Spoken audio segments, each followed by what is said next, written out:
हमारे हिंदू धर्म में पूर्णिमा का विशेष महत्व है। पूर्णिमा का दिन भगवान विष्णु को समर्पित होता है और वैशाख पूर्णिमा भगवान विष्णु को अति प्रिय है। ऐसा माना जाता है कि श्री हरि विष्णु की प्रिय वैशाख पूर्णिमा का मृत्यु के देवता यमराज जी से भी गहरा रिश्ता है।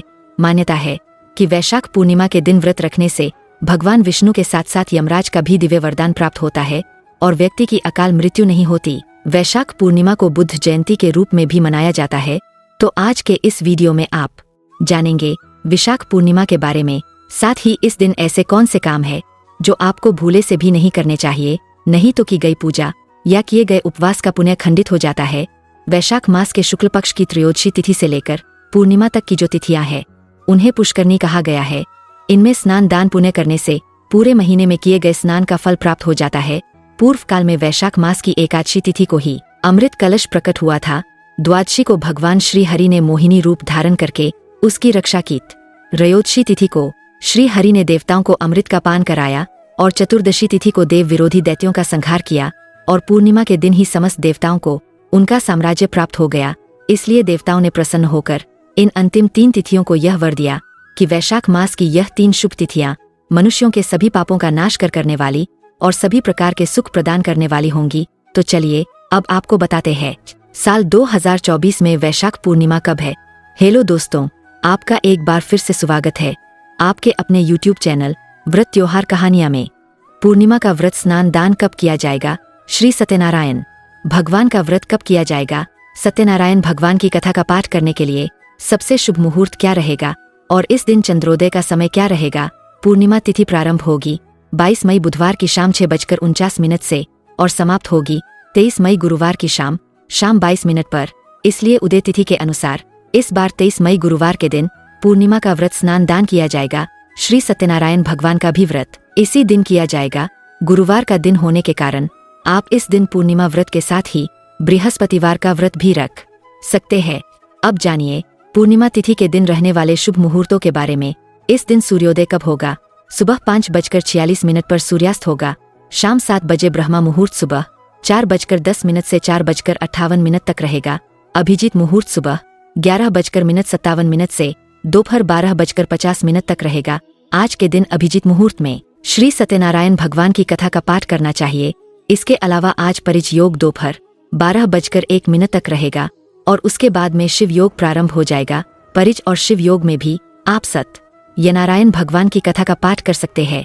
इन मुहूर्तों में भी आप भगवान विष्णु के मंत्रों का जाप करके अपनी मनोकामना पूर्ति के लिए विनती कर सकते हैं।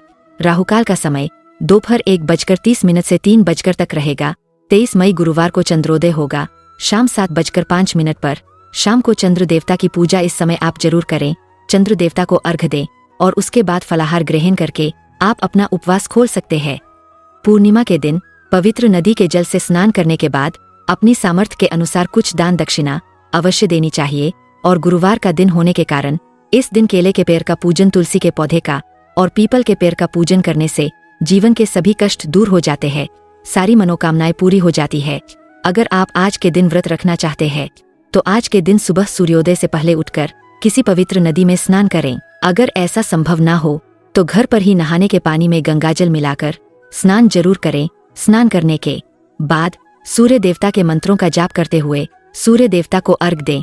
सूर्य देवता के मंत्र है ओम ग्रणी सूर्याय नमः या फिर ओम भास्करा नमः, या आप गायत्री मंत्र का जाप भी कर सकते हैं। फिर पूजा घर में आप एक चौकी पर भगवान विष्णु की प्रतिमा की स्थापना करें पीला वस्त्र बिछाकर। फिर आपको भगवान विष्णु और साथ ही माँ लक्ष्मी जी की मूर्ति या तस्वीर की स्थापना करनी चाहिए। सबसे पहले विघ्नहर्ता की आपको स्थापना करनी चाहिए। फिर भगवान विष्णु का पूजन पीले फल पीले फूलों से करना चाहिए। और यदि आप व्रत रखना चाहते हैं तो हाथ में जल और पुष्प लेकर व्रत रखने का संकल्प ले। धूप दीप जलाकर श्री विष्णु सहस्त्र नाम का पाठ, भगवत गीता का पाठ भी आज के दिन करना शुभ फलदायी होता है। व्रत की कथा जरूर पढ़नी और सुननी चाहिए। यदि आप संतान प्राप्ति की कामना से इस व्रत को रखना चाहते हैं तो संतान गोपाल मंत्र का जाप भी इस दिन आप कर सकते हैं। यह मंत्र है देवकी सुत गोविंद वासुदेव जगत्ते देहि में तने कृष्णम त्वामेहम शरणम गतः। अपनी श्रद्धा और सामर्थ्य के अनुसार इस मंत्र का आपको जाप करना चाहिए और इस मंत्र के जाप के साथ ही भगवान कृष्ण की पूजा करके माखन मिश्री का भोग भगवान कृष्ण को लगाना चाहिए। आज के दिन भगवान विष्णु और सत्यनारायण भगवान की पूजा यदि आप कर रहे हैं तो भोग में मौसमी फलों का और फलों में भी केले का भोग आप भगवान को अर्पित करें। केले के अलावा पंचामृत का या पंजीरी का भोग और कसार का, जिसमें आटे को घी में भूनकर उसमें शक्कर मिलाई जाती है, उसका भोग आप भगवान को अर्पित करें। ध्यान रखें कि भगवान विष्णु की पूजा में यदि तुलसी पत्र नहीं है तो भगवान अपने भोग को स्वीकार नहीं करते हैं। इसलिए तुलसी पत्र के साथ ही भगवान विष्णु को आप कोई भी भोग अर्पित करें। आरती करने के बाद भगवान को भोग लगाया जाता है और बचे हुए भोग को प्रसाद रूप में परिवार के सभी सदस्यों में बांटना चाहिए। आज के दिन मंदिर में कुछ ना कुछ दान दक्षिणा करें। दान में दी जाने वाली जो भी सामग्री है उसे भी आप मंदिर में रखें और उसका यथासंभव किसी योग्य व्यक्ति को दान भी जरूर दें, क्योंकि पूर्णिमा तिथि को किया गया दान अक्षय पुण्य प्रदान करने वाला होता है। फिर दिन भर उपवास रखें। तुलसी जी के पौधे में दीपक जलाए, तुलसी जी के पौधे में जल अर्पित करें। ध्यान रखें कि कोई भी काम ऐसा ना हो जिससे कि आपका व्रत खंडित हो जाए या कि गई पूजा का फल नष्ट हो जाए। शाम के समय जो पूजा होती है वह होती है चंद्र देवता की विशेष पूजा। तो शाम की पूजा आप अपने घर के मंदिर में एक बार करें। भोग में आप खीर का भोग भगवान को अर्पित कर सकते हैं। खीर का ही भोग चंद्र देवता को भी अर्पित करना चाहिए और उगते हुए चंद्रमा को अर्घ देने के बाद, चंद्र दर्शन करने के बाद ही पूर्णिमा का उपवास खोल लिया जाता है। इस व्रत में फलाहार का सेवन करना चाहिए, मीठा भोजन करना चाहिए। आज के दिन पीपल के वृक्ष की पूजा करना भी बहुत शुभ फल देने वाला होता है, क्योंकि पीपल के वृक्ष में साक्षात त्रिदेव सहित सभी देवी देवताओं का और पितरों का भी वास होता है। कुछ काम ऐसे होते हैं जो पूर्णिमा तिथि पर भूलकर भी नहीं करने चाहिए, जैसे कि इस दिन घर में शुद्ध सात्विक भोजन बने। किसी प्रकार का तामसिक भोजन जैसे मांस, मदिरा, लहसुन, प्याज का आज के दिन सेवन परिवार का कोई भी सदस्य ना करें। नाखून, बाल इत्यादि आज के दिन नहीं काटना चाहिए।